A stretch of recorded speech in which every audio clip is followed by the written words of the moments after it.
शुभ सकाळ पिलामाने तुमे माने सबु किपरि अछ आशा करे तुमे माने समस्ते भलरे थिबो।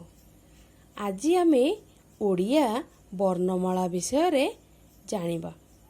ओडिया वर्णमाला को दुई भागरे विभक्त करा जायछि। गोटी हेला स्वर वर्ण, द्वितीयटी हेला व्यंजन वर्ण। ओडिया स्वर वर्ण रे समुदाय 11टी अक्षर अछि एवं व्यंजन वर्ण रे 39टी अक्षर अछि। तेबे ओडिया वर्णमाला रे मोट 50टी अक्षर अछि।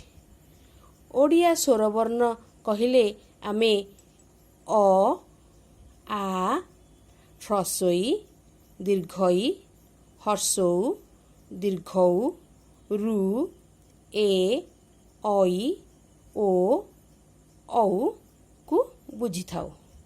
व्यंजन वर्ण कहिले क, ख, ग, घ, ङ, च, छ, ज, झ, ञ, ट, ठ, ड, ढ, ण, त, थ, द, ध, न, प, फ, ब, भ, म, ज, र, ळ, व, तालव्यास, मूर्धन्यस, दन्तेस, ह, अनुस्वार, विसर्ग एवं चंद्रबिंदु को बुझी थाउ। एवं ओडिया वर्णमाला रे अतिरिक्त वर्ण कहिले ड़, ढ, य, ल, क्ष को बुझी थाउ।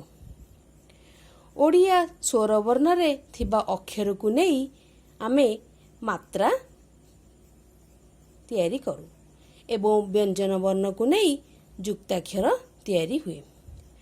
तेबे आमे आस पढ़िबा ओडिया अक्षर को नहीं केते गुड़िए शब्द।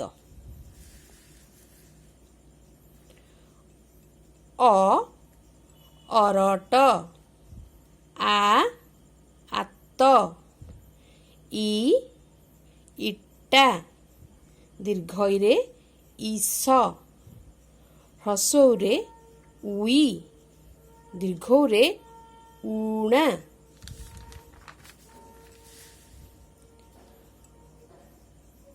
ऋण, एक, ऐरावत, ओट, औषध, कमला, खट, गच्छ, घर, चक्क, छतु, जट, झरणा, टगर, ठणा, डंगा, ढमणा, बण, तरा, थली, दरजी, धनु, नई, पत्थर, फौज, बग, भजन, मक्का, ज, रथ, नल, टावर, शगड़, षंढ, सपुरी, हल, क्षत, गयल एवं लता।